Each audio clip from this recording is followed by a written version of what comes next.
Small Changes by Digits 27, Chapter 44, Official Discoveries.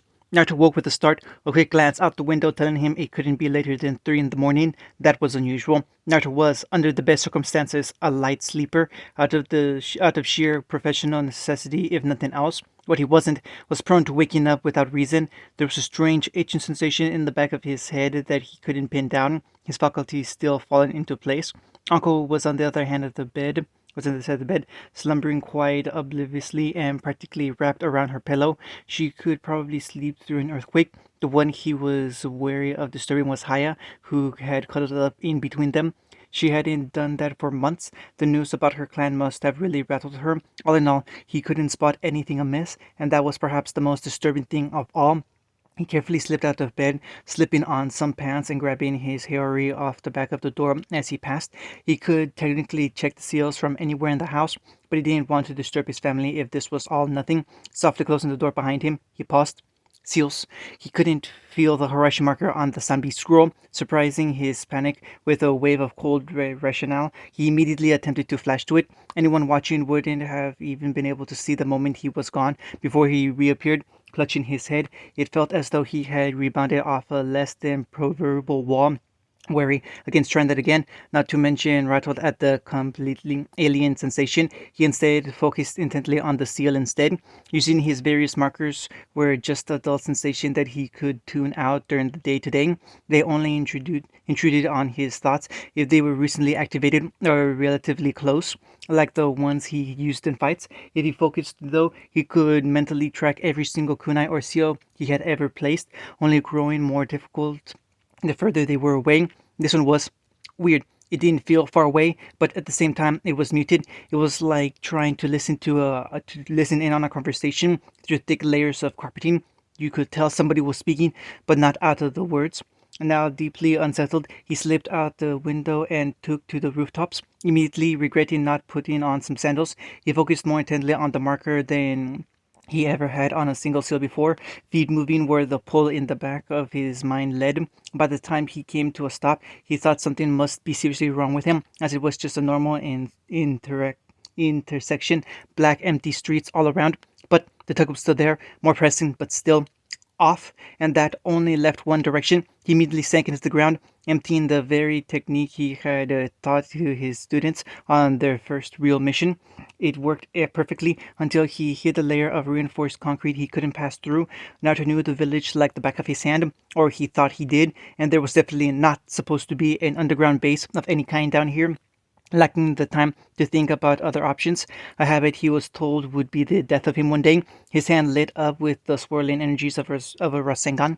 Probably not the smartest thing to do surrounded by earth, but it made for one hell of an entrance as he blasted into the dim concrete tunnel below him. It was like a bucket of ice had been poured over his head. The marker he had been so intently fixated on snapped into focus like a bowstring, and it was all Naruto could do not to instantly teleport to it. Instead, he took stock, taking in the barren utilitarian passageway that stretched off in either direction with a steady curve that saw each end lost in the gloom. It was built in the familiar design of the Ambu compound, standardized for the various complexes they had scattered across the continent. However, this was no Ambu facility that Naruto had ever heard of. It was too deep underground for one thing. Where the hell was he? His mind turned furiously. He was in a complex below the village that he and the Hokage did not know about. It was modeled on Konoha Ambu structures, likely meaning to as built by somebody with an understanding of their practices. That same person or organization had the capabilities to break into his house, steal an object he was keeping personal tabs on, and most importantly, block the horizon. Theoretically, he knew it was possible, but it required a complex understanding of the technique he didn't think anyone else had. For one thing, while the notes on the original horizon created by the Nine Dame weren't technically a secret, the version his father had created most certainly was. But then, on second thought, the hypothetical thief technically wouldn't need those notes. The original technique still worked as functional teleportation, but it was clunky, took hand seals and much more concentration. His father had simply made it usable in combat. Well, there was nothing simple about it, but he hadn't changed the fundamentals of the jutsu. If somebody could figure out a way to block the Nine Dames technique, or perhaps just any space-time jutsu, then it would work on his own too. That was definitely something to think about in the future. For now, though, his thoughts led him in a very specific direction. There was only one figure he could imagine with the resources, knowledge, motivation, and perhaps most importantly, the sheer gall to pull something like this. Donzo. The low growl of his voice echoed slightly in the confined passage. He glanced down each end of the passageway again. Nobody had come to investigate the noise. He could still feel the gentle pull of the scroll's tag, and he was rapidly debating whether or not to just flash there. It was usually the height of recklessness to barge into a situation he didn't fully understand. On the other hand, when somebody seals a Biju, they will damn well have a reason to. Chances are it wasn't anything good. He could spend his precious minutes searching this complex, getting held up by who knew what obstacles, or he could not. The scene he appeared within was essentially his worst case scenario. It was a large vaulted room, barred in a sickly orange light. The scroll was to one side, linked to a much larger ceiling matrix that, in turn, encompassed the form of what appeared to be a child. He couldn't make out much else due to the dark figure hiding clothes and blank like masks. White masks that covered their face. He could practically feel their pain, though, as they writhed within their bindings, arching as far as the leather straps would allow. Strangely, they didn't make so much as a whisper, despite the burning orange chakra sufficing their body. Nato had only pulled on that variant well of energy in his darkest moments, and he knew the agonizing burn of it too well. He was unsure of what that meant, and wasn't given much time to mull it over, as his presence was immediately noted. There were 4 other figures in the room, one observing the ceiling, and 3 others stationed at strategic points around the room. They all wore the same bland uniform as the unfortunate victim, looking like some twisted blank parodies of the Ambu in their featureless grey cloaks, to immediately rushed him, lacking the usual pause of surprise, however slightly, that his entrance normally gave people. So they were expecting him. He wasn't in the mood to indulge Danzo, though, and disabled them in the time it took a civilian to blink. The first tried to grasp him with an outstretched hand, but even in the strange undulating light the ceiling ritual gave off, he could see the slight blue tint to his skin. Not wanting to find out what that was about, he intercepted the blow at the elbow, feeling the joint shatter as he stepped into the man's guard, grabbed him by the mask, and slammed him into the floor at speeds that would have broken a normal man's neck. His companion didn't even pause at the casual display of brutality, bringing his hands up to flash through the signs of a technique that Naruto recognized as having many of the same seals as many Yamanaka techniques. Knowing what to expect from that, he sidestepped the vague ripple in the air without breaking stride and caught the man directly in the solar plexus with a kick that threw him across the room. He paused a moment, staring at the last guard with subtle traces of irritation pulling at his features. He couldn't see what the man was thinking due to the mask, but the redhead knew enough about body language to recognize the complete apathy his attacks hadn't even shaken. What was he fighting? Robots? The man reached for something in his cloak. In that moment, he broke eye contact, and in the single instant it took to look down, he suddenly found a knee occupying the space just in front of his mask. He slumped against the far wall without making so much as a grunt of discomfort. None of them had. It was disconcerting how quiet they all had been. Once again, though, pressed for time, he disregarded the strangeness and turned to the one observing the ritual itself. Grabbing him by the cloak, he nearly flinched away in disgust when his form suddenly went limp, the telltale form of a poison capsule dribbling out from under the mask. The man was probably dead before he hit the floor, which left him with a very pressing concern. Damn it! He pushed the dead form of the unidentified operative out of the way and examined the ceiling structure as fast as he could. Damn it! What he saw was not good. The seal itself was damn shoddy work. It looked good at a glance and would likely hold, but it was unstable. The sealer had attempted to tweak an existing design that would see the Biju's chakra trickle into the Jinchuriki system at a steady rate. What they hadn't accounted for was the effect this would have on the Jinchuriki's coils, on the vessel's coils. Unused chakra harmonized with the user's body and naturally vented out to prevent damage or strain to the pathways.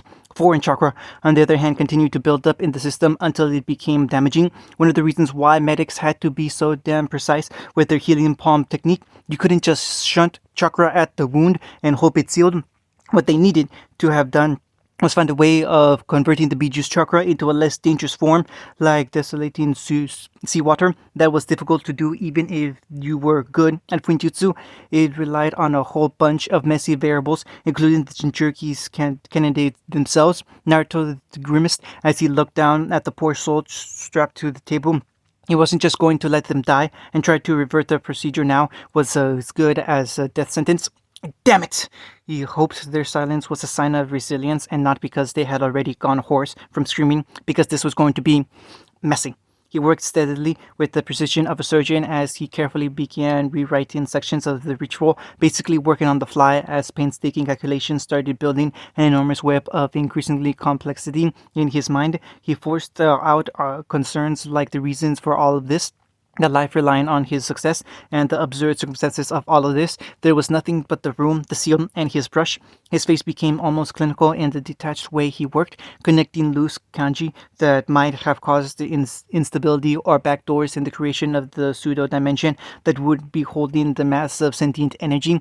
There was a moment of genius when he managed to repurpose the original seal on the scroll, transplanting half of the matrix onto the Jinchuriki's stomach, while using the other half to sort of strain the Biju. It drastically reduced the potency of the chakra during the transfer and took the intelligence of the creature itself out of the picture for the moment. It also might have very well saved the Jinchuriki's life. When the final few notes of flickering orange light faded, plunging the room into near darkness, the redhead had to take a moment just to lean against the table, breathing deeply. The only thing left of the ritual was the seal shiki that remained on the original scroll, which could be used to alter the rate at which chakra flowed into the vessel, and the seal itself on the girl's stomach. He wasn't sure when he had realized it was a girl. He knew his mind had taken it into account as a variable at some point, but it had been just another stream of numbers at the time. With a final grunt of effort, he turned his hand slightly, folding the expansive and complex seal down into its compressed form. To an untrained eye, it would look something like a squiggly hexagon spiraling in on itself, surrounded on each diagonal corner by a triangle pointed inward. It was nothing he'd have done practically proud of if he had actually had taken time to design it, but it would do. She would live. In a way, it was the first time he had probably acknowledged to himself that he was in fact working with a human life, and the thought nearly made him sick. She was clearly unconscious by now, the ceiling having taken its toll, but the blank eyes of the porcelain mask still seemed to stare at him accusingly. He pulled it off after a moment, only to freeze as spiky blonde hair fanned out in a messy corona around her face. His eyes only noted that in passing, drawn as they were to her cheeks, the cheeks that held 3 distinct whisker marks. Naruto did not get angry. It was a fact for people that knew him. He was by nature forgiving and amendable. He didn't take the world too seriously in the sense that he could maintain a sense of humor in a bad situation. On an off day, he may go a little hard on a sparring opponent or make a few remarks on the wrong side of sarcasm. He wasn't like the Raikage going around smacking desks at the slightest irritation, or the Tsuchikage who might berate you until your ears fell off, or even the Mizukage who would threaten to kill you over the slightest provocation. Naruto was furious. There was a simmering tension within the Hokage's office as he stood in front of the window, staring at the pre-dawn sky with his hands clasped behind his back, face completely unreadable. Hiruzen's anger had once been described as a physical weight pressing down on everything in the room. With Naruto, it felt as though somebody kept cranking the heat up. Bit by bit, even Jiraiya looked visibly uncomfortable. He had no idea how much of this was Naruto and how much was the fox playing on a rare lapse of emotion. He wasn't sure which answer he would prefer. When the redhead finally spoke, his tone was flat, almost emotionless. If anything, it just made it all the more chilling. "I'm going to kill him." It wasn't a suggestion, just a deeply unsettling observation. "Naruto, you know you can't act rationally," Hiruzen said softly, disguising his own discomfort at the situation. "I'm just as furious as you are." He immediately knew that was the wrong thing to say as Naruto turned slightly, enough to train a single eye on the old man. His eyes were flat, the Kage's mind elsewhere. It was more like he was staring at a point a few inches behind Hiruzen's head. "I doubt that." He didn't raise his voice at all. There was barely an inflection to it. "That was inappropriate. I apologize. I didn't mean to make light of the situation." "He's trying to tell you not to do something you'll regret later, kid." Jiraiya chipped in, although even as he said it, he seemed uncertain of his words.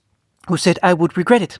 People often said rage made people act irrationally, that it impaired their judgment. Naruto thought they couldn't be more wrong. In his anger, everything just crystallized into perfect clarity. As though time had slowed to a crawl, it dragged out seconds into minutes, giving him more than enough time to imagine one by one the many, many ways he could end Danzo Shimura's life. It had entered the realm of the purely academical by the time Hiruzen spoke up again. Like, how much of their spine does a human really need to survive, regardless of the crime or its unbounded deservedance? Caution must be given. As it stands, there's no proof. Naruto didn't need to raise his voice beyond its current whisper to be heard. The syllables seemed to reverberate around the room. The man kidnapped my sister the day my parents sacrificed themselves for this village, kept her locked away, brainwashed her into one of his ghoulish toy soldiers, and was about to make an unstable jinchuriki out of her. He took a deep and far from calming breath as he turned. This isn't about proof. As if on cue, the sun chose that moment to peek over the horizon, casting off in shades of red. For an instant, Jiraiya thought he saw Naruto's pupils turn slitted, but it could have been a trick of the light and his own paranoia playing up on him.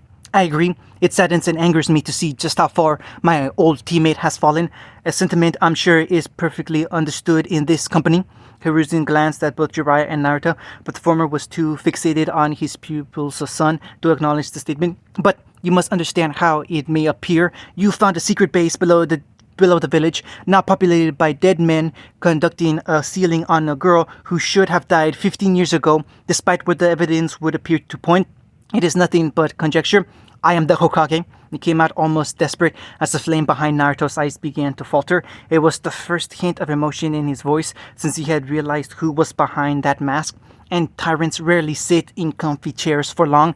I am sorry, Naruto, but when it comes to this matter, we must tread carefully. The fury returned in an instant, icing over his moment of weakness as though it never happened. So what? He gets away with it? All of it? My sister's suffering? That abhorrent organization he built? The other children torn from their families? You know the significance of those Aburama and Yamanaka techniques being used? When word started getting out, he wouldn't be the only one calling for blood. Before Hiruzen could answer, Komachi burst into the room. She had been one of the first people he had contacted when he left the underground complex, firstly to wake and collect Tsunade, Hiruzen and Jiraiya, then to get more Anbu and scour the village for Danzo. Tsunade was at the hospital making sure Tsukaro was okay, or as okay as she could be after 15 years with Danzo Shimura.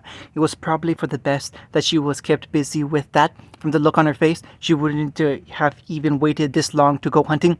I'm sorry, Hokage-sama. We're searching the entire village. There's no sign of Shimura-san. Naruto took in the information with a stony silence before nodding once.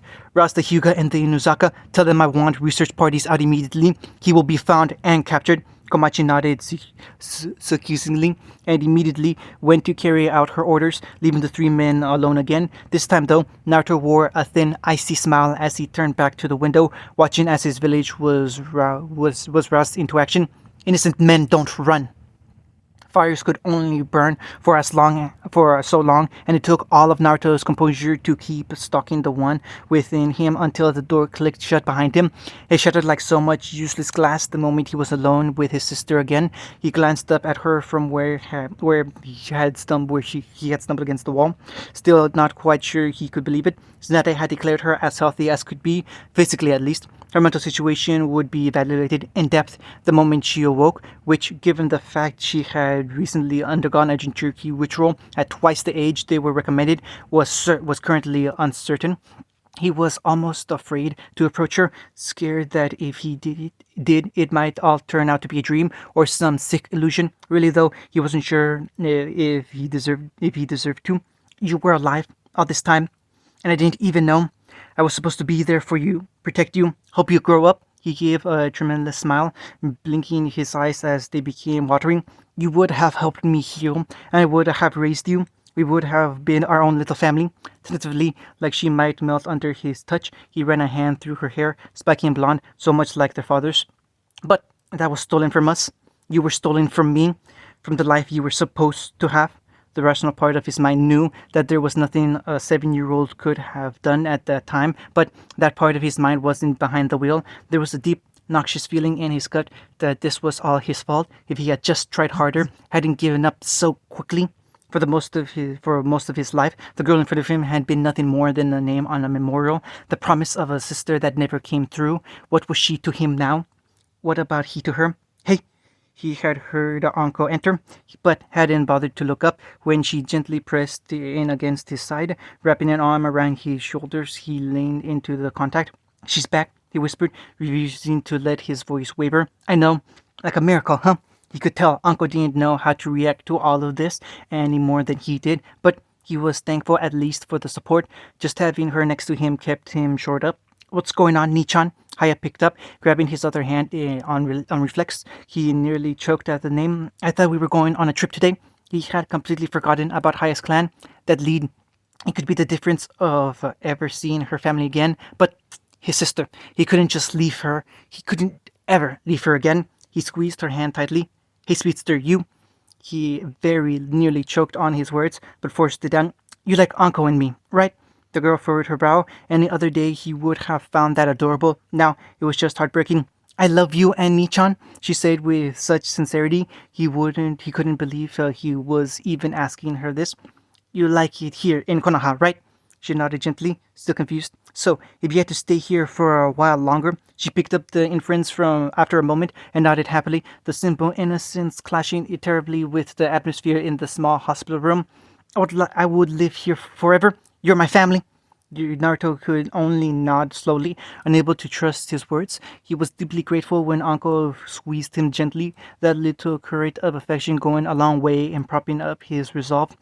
Then the trip might have to wait a while, okay? Haya nodded uncertainly, and to prevent her thinking about it too much, he quickly swept her up into her arms. There's someone I want you to meet, okay? He hefted her until she had a good view at the sight at the sleeping girl. This is my little sister, Sukaru. Her previous disappointment vanished as she stared wide-eyed at the new Jinchuriki. She's so pretty. The redhead choked back a sob, hiding it behind a trembling smile. Yeah, she is. She's been gone for a long time, and she's not well, so we need to be there for her, all right? Haya stopped her hand short of stroking Sukaru's whiskers. Me too. Mm-hmm. He hummed. She's going to need a little sister to teach her all sorts of things. When she wakes up, she might not know some stuff, and it might take some practice. So I'll need you to be strong, okay? And that Haya just bobbed happily. She wasn't blind. Even children could be sensitive to the mood of the room. She was just excited about the prospect of another older sister like Ami to play with. I can do that. Naruto could only hug her tighter, planting a kiss in her silvery hair. Thanks, Speedster. I can always count on you, can't I? Speaking of which, Uncle cut on softly. I think we should give Naruto some time alone with his sister, okay? Hayu looked upset by that, but one look at Anko had her nodding in resignation, quickly allowing herself to be led from the room. Anko herself paused in the doorway, turning and offering a small smile to her fiancé, full of enough warmth to lift some of the ice constricting his chest. Remember, no matter what, this is a good thing. He gave what he hoped was a reassuring look back, but was almost certain it didn't reach his eyes. When she closed the door behind her, he felt numb again, uncertain of everything, uncertain of what would happen when she finally woke up, uncertain of what he could do for her, or what she would need from him, uncertain that he could even give it to her. He hadn't felt this lost since that horrific night so many years ago. Slowly and without really realizing it, his hands began working through a long sequence of hand seals. There was something he had been saving for a very long time, for a very specific moment in his life. He never thought he would use it this soon, and yet he couldn't think of a time when he had needed it more. When his hands came to a stop, the trucker ready at the point of no return, he had to make a deep breath to steady his resolve. The room seemed to glow for a moment as ink swirled on his palm, forming intricate shapes that steadily wound down the length of his arm. Then it was complete. He placed his hand against the seal on his stomach and twisted. The inside of the seal hadn't improved at all since the one and only other time he had entered it. It had been in a fit of childish bravery when he had felt the need to confront the beast that had torn his world apart so thoroughly. He had come out of the interaction with nothing but disappointment. The fox was an asshole, simple as that. When an angry little human had entered its prison, it had simply taken to mocking the teen, correctly assuming that silence was the best way to irritate him. It didn't seem to have changed its doctrine, only lifting its head slightly from behind the massive bars that at the unexpected intrusion. The QB was just as strategically large as he remembered, which was intimidating in its own right, but he had grown up a lot from the rash moment. The seal itself kept the majority of its chakra, and therefore its noxious, unbearable presence safely locked up. There was less to fear from the creature than an ordinary fox.